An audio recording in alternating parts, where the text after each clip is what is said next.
अस्सलाम वालेकुम स्टूडेंट्स। आज की इस क्लास में हम लोग पढ़ेंगे spot healing tool, patch tool और हीलिंग ब्रश टूल। ये तीन टूल हम लोग पढ़ेंगे। जिस तरह से हमने क्लोन स्टेम टूल पढ़ा था, ये भी टूल वही काम करते हैं, तो थोड़ा सा इनमें फ़र्क है। देखें, आप कोई भी काम करने के लिए, जैसे हमारे पास सिलेक्शन के बहुत सारे मेथड थे, इसी तरह से ये भी इन टूल्स के भी वही उसी तरह से ये भी तीन चार टूल्स हैं। तो कोई भी काम करने के लिए आप किसी एक टूल का इस्तेमाल कर सकते हैं। ज़रूरी नहीं है कि आप क्लोन स्टेम टूल से ही करें, हीलिंग ब्रश टूल से करें या किसी भी टूल से करें। ज़्यादा टूल्स होने की वजह से बहुत सारी कन्फ्यूजन भी स्टूडेंट्स में होती है कि इनमें से कौन से टूल को इस्तेमाल करें। सवाल ये अक्सर स्टूडेंट्स में होता है। आप कोई भी टूल इस्तेमाल कर सकते हैं जिसके ऊपर आपकी गिरफ्त अच्छी हो। अच्छा, अगर आपको मतलूबा रिजल्ट अगर आपको ना मिले तो तब आप क्या करेंगे? तो ये आपके पास मुख्तलिफ टूल्स है। आप कोई भी टूल इस्तेमाल करें जिससे आपको किसी एक से आपको आपका मतलूबा रिजल्ट मिल जाएगा। लेकिन ये ज़रूरी है कि आपको सारे टूल का इस्तेमाल आना चाहिए। तो कोई भी टूल किसी भी वक्त किसी भी जगह इस्तेमाल कर सकते हैं। तो किसी का रिज़ल्ट बेहतर होता है, किसी का रिज़ल्ट बेहतर नहीं होता है। तो जिससे आपको बेहतर रिज़ल्ट लगे और जिस टूल को आप अच्छी तरह से इस्तेमाल कर सकते हैं, आप उसी टूल को इस्तेमाल करें। आइए अब हम शुरू करते हैं। सबसे पहले हमेशा की तरह से हम काम हमेशा न्यू लेयर के ऊपर करेंगे। न्यू लेयर के लिए मेरे पास ये पिक्चर ऑलरेडी ओपन है। ये पुरानी सी पिक्चर है। इसमें हम लोग ये जितनी भी ये लाइंस आ रही हैं, ये फटी हुई पिक्चर आ रही है, ये सारी चीज़ें ख़त्म करेंगे। सबसे पहले हमेशा कोई भी काम हम करेंगे न्यू लेयर के ऊपर न्यू लेयर के ऊपर हम काम करेंगे। तो मैं न्यू लेयर के ऊपर क्लिक करता हूँ, मेरे पास न्यू लेयर आ गई है। तो मैं अब सबसे पहले टूल लूँगा healing brush tool, healing tool. तो मैं यहाँ पर आकर यहाँ पे मेरे सामने इस स्पॉट, एक है हीलिंग ब्रश टूल, एक है स्पॉट हीलिंग और एक है patch tool.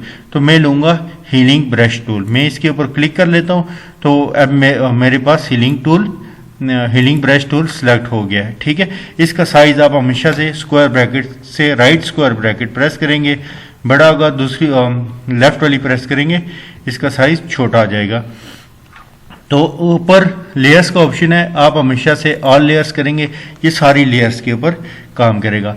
Healing brush tool में भी वही चीज़ है जो हमने क्लोन स्टेम टूल में पढ़ी थी कि आपने पहले सोर्स को सिलेक्ट करना है, फिर आपने अपनी डेस्टिनेशन को सिलेक्ट करना है। मैं यहाँ पर भी अपना सोर्स सिलेक्ट कर लेता हूँ कि मेरा सोर्स कौन सा है, मैंने यहाँ पर सिलेक्ट किया और ये मेरी डेस्टिनेशन है। अच्छा, ये भी उसी की तरह प्रीव्यू आपको दे रहा है, ये देखें। तो मैं इसी के ऊपर लगा लेता हूँ।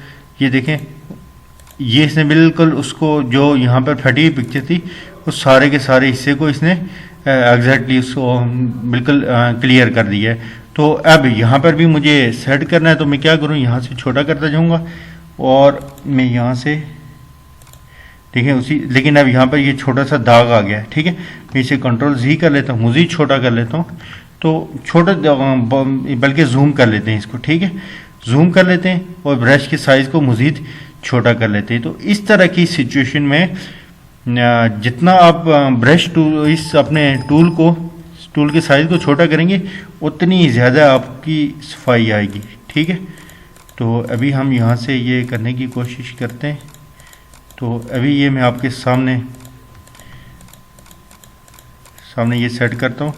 तो जैसे ही हम लोग करेंगे तो इंशाल्लाह ये सेट हो चुका होगा। बल्कि मैं थोड़ा सा बड़ा भी करके देख लेता हूँ। ये देखिए, मिटता हुआ दिखाई देता है। तो अब मैं इसको जूम करके छोटा कर लेता हूँ। तो ये काफ़ी हद तक मिट चुका है ऑलरेडी। तो मज़ीद मैं इसके ऊपर कोशिश करता हूँ।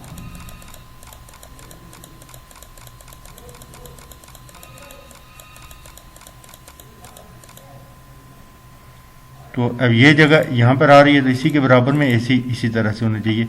और अब मैं इसको छोटा करता हूँ, फिर भी ये काफ़ी हद तक मिट चुका है। लेकिन अब इसके साथ ही एक दूसरा टूल है, तो हम लेते हैं स्पॉट टूल। अच्छा, ये जो स्पॉट टूल होता है ये क्या करता है? अच्छा, इस स्पॉट टूल में आपको सोर्स और डेस्टिनेशन की ज़रूरत नहीं होती है। ठीक है, अब आप क्लिक करेंगे, ये उसी हिसाब से काम करता जाएगा। लेकिन यहाँ पर एक मसला ये आएगा कि चूँकि हम हर काम, कोई भी काम होता है न्यू लेयर के ऊपर करते हैं। ये तो हमारा फार्मूला है, ये पक्का काम है, हमने करना ही यही है। तो न्यू लेयर का फ़ायदा ये होता है कि हम कभी भी कट कर सकते हैं, कुछ भी करेंगे तो हमारी जो ओरिजिनल लेयर होगी उसके ऊपर फ़र्क नहीं पड़ेगा। तो अब हम कंट्रोल जी करते हैं तो मैं इसको मज़ीद छोटा कर लेता हूँ। ये देखें उस हिसाब से एडजस्टमेंट नहीं कर पा रहा, तो मैं इसी ओरिजिनल लेयर के ऊपर आता हूँ और अब इसके ऊपर क्लिक करता हूँ। ये काफ़ी हद तक उसी हिसाब से एडजस्ट कर रहा है, ये देखें। तो मैं अब यहाँ पर क्लिक करता हूँ, ये देखें फेस को इसने एग्जैक्टली वैसे ही कर दिया जैसे ये पहले से था,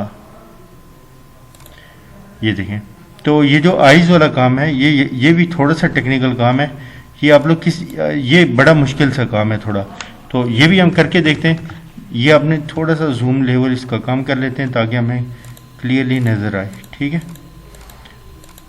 ये बात याद रखें, जब इस तरह का छोटा सा बारीकी वाला काम हो तो आपने जूम लाजमी करना है। जूम करके तो आप बहुत ही अच्छी क्वालिटी में आप लोग काम कर सकेंगे, और इसके साइज को भी आप छोटा कर लें। जो बाहर का हिस्सा हम बाहर की तरफ जाते हैं, जो एयर का हिस्सा होगा हम लोग एयर की तरफ आएंगे, थोड़ा सा और बड़ा कर लेते हैं इसे, फिर हम यहाँ से आते हैं।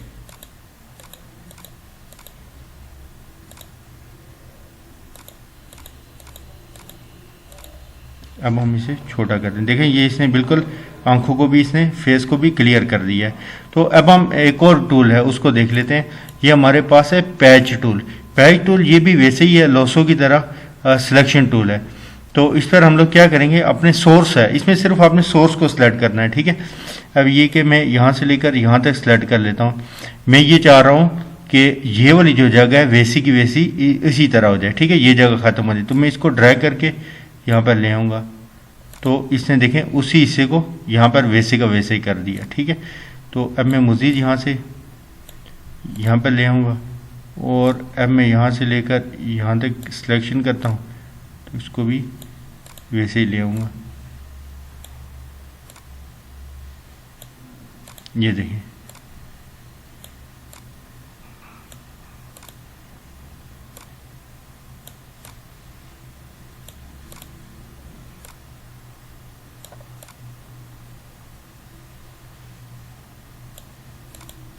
तो इस तरीके से आप लोग ये सारी की सारी तस्वीर के ऊपर, पिक्चर के ऊपर काम कर सकते हैं। लेकिन एक बात फिर मैं आपसे यही कहूँगा, ये बात याद रखिएगा, आपने सिर्फ टूल्स मुख्तलिफ टूल्स के ऊपर प्रैक्टिस करनी है और बहुत अच्छी तरह से प्रैक्टिस करनी है ताकि आपका हाथ हर जगह हर टूल के ऊपर चलता रहे।